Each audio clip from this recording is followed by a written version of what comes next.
శ్రీకృష్ణకలనంతో బాధపడుతున్నారా? Be better వారి శిలాజిత్ వాడండి, సామర్థ్యాన్ని పెంచుకోండి. వివరాలకే డిస్క్రిప్షన్లోని లింక్ని క్లిక్ చేయండి. అంటే ఎన్ని ఇయర్స్కి మీ ఎంబీబీఎస్ కంప్లీట్ అయిపోయినట్టు సార్? ఎంబీబీఎస్ నేను 68లో అయిపోయిందండి అది.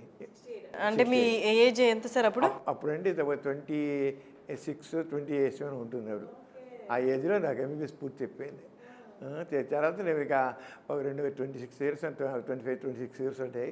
తర్వాత 2 ఏళ్ళు ఎక్స్పీరియన్స్ కోసం పనిచేశాను నేను గవర్నమెంట్ హాస్పిటల్లో సీనియర్ హౌస్ సర్జన్ లాగా 2 ఏళ్ళు సర్జరీలో ఒక 1 ఇయర్ చేశాను. గైనిక్లో ఒక 6 months చేశాను. అలాగే కొన్ని అలాగే నాకు కావాల్సిన యాంగిల్ ఇంకా నా స్కిల్స్ డెవలప్ చేసుకున్నాను to enhance my knowledge and skills అని నేర్చుకుని అక్కడి నుంచి ప్రాక్టీస్ మళ్ళీ ఇంటి దగ్గర ఆ రోజు ఈ రోజు వరకు నేను చాలా బాగా చేశాను. అందుకే సక్సెస్ఫుల్ ప్రాక్టీషనర్. అంటే నాలెడ్జ్ గెయిన్ చేశాను, స్కిల్స్ డెవలప్ చేసుకున్నాను, ఇంకా ఆ రంగా చేసుకుంటూ వచ్చాను అనమాట. Super sir. దాంట్లోనే నాకు చదువుకున్న రోజుల్లోనే ఈ సెక్షువల్ ప్రాబ్లమ్స్ ప్రాక్టీస్ నాకు ఎక్కువ. నేను యూత్ మొదటి నుంచి నేను చాలా ఫ్రెండ్లీగా ఉంటాను యూత్తో. ఈ రోజుకి అలాగే ఉంటాను యూత్లో. అంటే మా యంగ్ ఫ్రెండ్స్ అంటారు వాళ్ళందరూ కూడాను. వాళ్ళు ఆ రోజుల్లో నేను చాలా క్లోజ్గా ఉండబట్టే ప్రతి వాళ్ళు వాళ్ళ సెక్షువల్ ప్రాబ్లమ్స్ చెప్తునేవాళ్ళు. ఇన్నీ కాదు, ఆ రకరకాల ప్రాబ్లమ్స్. మా ప్రొఫెసర్ గారు, మెడిసిన్ ప్రొఫెసర్ కూడా ఒకసారి మేము వచ్చి నేను వాళ్ళ లేట్గా వచ్చాను, మా మధ్య క్లినిక్స్ తీసుకోవాలన్నమాట. మేము వచ్చి మేము క్లాస్ తీసుకొచ్చి నేను ఎందుకు లేట్కి వచ్చాను తెలుసా అని నా దగ్గర ఐఏఎస్ ఆఫీసర్ వచ్చాడు. తాను ఇంకా పెళ్లి చేసుకోలేదు, పెళ్లి చేసుకోవాలనుకుంటున్నాడు. కానీ అతనికేమో వీర్యం పోతుందట రాత్రిపూట. వీర్యం పోతుంటే నేను పెళ్ళికి ఫిట్ అవునా కాదా అని అడిగాడు. అంతేకాకుండా నేనేమో హస్తప్రయోగం చేస్తాను, నేనే వీక్ అయిపోతానా, నేను పనికొస్తానా లేదని అడిగాడు. ఓకే అని అతను ఐఏఎస్ అయ్యాడు, కానీ అతనికి బేసిక్ తన గురించి నాలెడ్జ్ లేదు. తన గురించి వీర్యంకి ఏం విలువ లేదు. లేని వీర్యం గురించి అమ్మో వీర్యం పోతే భయపడుతున్నాడు.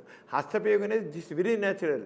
అయినా హస్తప్రయోగం చేశానని పనికొస్తాను పనిరానని ఐఏఎస్ ఆఫీసర్ నన్ను క్వశ్చన్ చేశాడు.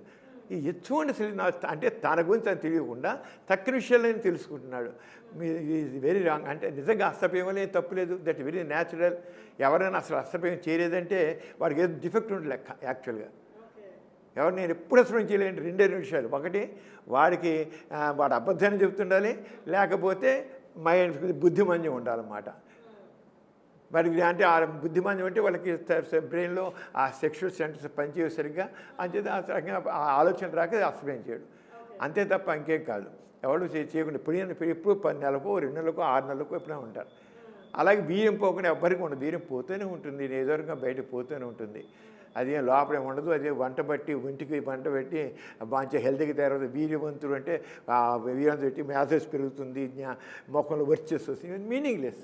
వీర్యానికి నోట్లో ఉమ్ముకైనా విలువ ఉంది, కానీ వీర్యంకి ఏమీ విలువ లేదు, ఏం విలువ లేదు. కానీ దాని గురించి ఎంతో ఇదైపోతారు. వీర్యం పోతే నేను వీక్ అయిపోతాను, నేను పనికి రాను అని అనుకుంటారు అన్నమాట. ఆ రోజున ప్రొఫెసర్ గారు ఏమన్నారంటే, నాకు బాగా ఇప్పటికీ అందుకే ఉండాలి, నువ్వు ఇలాంటి వాళ్ళు చాలామంది ఉన్నారు అని. మీరు రేపు బయటికి వెళ్ళిన తర్వాత మీరు ఇలాంటి ప్రాబ్లమ్స్ డీల్ చేసే వాళ్ళు ఎడ్యుకేట్ చేయాలి అన్నాడు. ఎడ్యుకేట్ చేయాలి అనేది నా బుర్రలో బాగా పట్టేసింది. నిజంగా నేను ప్రాక్టీస్ పెట్టగానే రోజు ఇక్కడ ఉండే మాకు విజయవాడ నేను ఉండేది కదా, విజయవాడ లయోలా కాలేజీ నుంచి అక్కడి నుంచి సాయంత్రం 4 గంటల ఆ కాలేజీ అయిపోగానే వచ్చేవాళ్ళు కుర్రోళ్ళు చాలామంది వచ్చి నాతో మాట్లాడి అందరికీ నా అంగం చిన్నది, నాకు వీరిపోతుంది, నాకు హస్తవ్యం చేస్తాను, నిద్రలు పోతుంది, ఇలా స్వప్న స్కన్నాలు వస్తాయి, ఇవే ప్రశ్నలు అందరూ వేసేవాళ్ళు. నా ప్రాక్టీస్ అంతా పంపించాను చాలా ఇంపార్టెంట్ అని అనుకున్నాను నేను. వాళ్ళకి అది చెప్తూ వచ్చాను నేను. నాకు ఎందుకంటే మా ప్రొఫెసర్స్ మమ్మల్ని ఎడ్యుకేట్ చేశారు, విషయాలు బాగాను చాలా చేశారు అందరూ ప్రొఫెసర్స్. తర్వాత ఆ టైంలో 1970లో నేను ప్రాక్టీస్ మొదలెట్టాను. 1974లో ఆగస్టు 10 ప్రాంతంలో, ఆగస్టు 10 1975 ఆగస్టు 10 రామోజీరావు ఈనాడు పేపర్ మొదలెట్టారు వైజాగ్లో. మొదలెట్టినప్పుడు ఆయన నాకు నేను రేడియోలో అంతమంది మాట చెప్తుండేవాడిని, వీరు కామన్ సెక్షువల్ ప్రాబ్లమ్స్ డీల్ చేస్తుంటే ఆయన విని ఏమైనా సరే ఇట్స్ వెరీ వెరీ ఇంపార్టెంట్ అని చెప్పి ఆయన ఈనాడు ప్రారంభమైన 3వ రోజు నుంచే ఈనాడు పేపర్లో సెక్స్ సెన్స్ అని టాపిక్ పెట్టి నా చేత రాయించారు. దాదాపు 7 సంవత్సరాలు ఈనాడు డైలీ పేపర్లో. అప్పుడు ఆయన చాలా తిరుగుతుంది. డైలీ పేపర్లో సెక్షువల్ ప్రాబ్లమ్స్ డీల్ చేయడం ఏంటి, ఇది బూత్ పేపర్ అన్నారు. మీరు బూత్ అనండి, ఏమండి this is very important I want to deal this subject, ఎందుకంటే చాలామంది జీవితాలు నాశనం అయిపోతున్నాయి అని చెప్పి వాళ్ళు నిలబడి ఆయన అలాగా 7 సంవత్సరాలు దాంట్లో చేసే తర్వాత ఆంధ్రజ్యోతి, స్వాతి అని స్వాతిలో ఇప్పుడు దాదాపు 8 సంవత్సరాల నుంచి వస్తూనే ఉంది. మళ్ళీ స్వాతి మళ్ళీ సంవత్సరం నుంచి నేను స్వాతి పేపర్లో వస్తుంది. మధ్యలో ఏదో ఒక 1-2 ఏళ్ళు గ్యాప్ వచ్చింది, కానీ తర్వాత మళ్ళీ మామూలుగా వస్తుంది రెగ్యులర్ డీల్స్. ఎన్ని లక్షలండి ఉత్తరాలు చెప్పని అవి కాదు, నేను కొన్ని లక్షల ఉత్తరాలు ఓపెన్ చేయాల. రోజుకి 600, 800 ఉత్తరాలు నాకు వచ్చేది పోస్టులు, అంత ఉత్తరాలు అన్నమాట. ఎన్నది నేను ఓపెన్ చేస్తాను, ప్రతి చూడండి చాలా ఓపెన్ చేయలేకపోయాను. అంత ఇదిగా వచ్చి చాలా అంటే జనాల్లో ఆ నాలెడ్జ్ ఇప్పుడు చాలా మారిపోయింది, చాలా మారిపోయింది అసలు. ఇప్పుడు డౌట్స్ ప్రతి వాళ్ళకి నాలెడ్జ్ ఇచ్చేసింది. నేనే కాదు, తక్కిన చెప్తున్నారు, డాక్టర్లను చెబుతున్నారు బాగా. ఆ రోజులో నేను ఒక్కనే చెబుతుంటే ఆయుర్వేద డాక్టర్లు వీళ్ళందరూ ఏమో వాళ్ళు మన ఆయుర్వేదంలో చాలా గొప్పగా చెబుతారు, బీజం విలువ అలాగని చెప్తారు.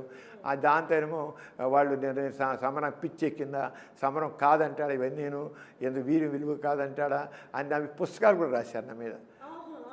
నేను యూత్ చెడగొట్టేస్తున్నాను, వాళ్ళ బతుకులు నాశనం చేసేస్తున్నాను అని చెప్పి ఒకళ్ళే కొంతమంది సమరాన్ని అరెస్ట్ చేయాలి, జైల్లో పెట్టాలి. అసలు నేను ఎదుర్కొని ఎక్కడిని వెళితే నా మీద కరపతాలు.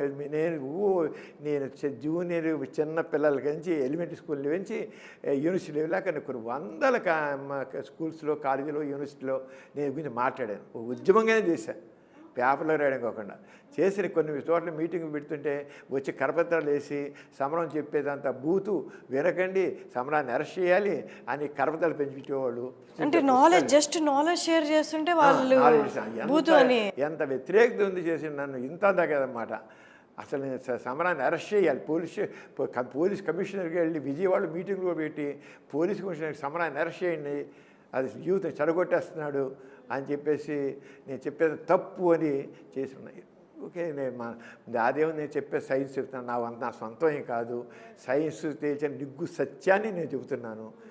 ఇప్పుడు హ్యావ్లీ కిల్స్ కానివ్వండి, మాస్టర్సన్ జాన్సన్స్ కానివ్వండి, కిన్సే కానివ్వండి, వాళ్ళందరి గురించి ఎంతో స్టడీ చేసి వాళ్ళ రీసెర్చ్ ఫైండింగ్స్ అన్నీ ఇచ్చారు. అవన్నీ వాటి గురించి నేను చెప్తాను నేను.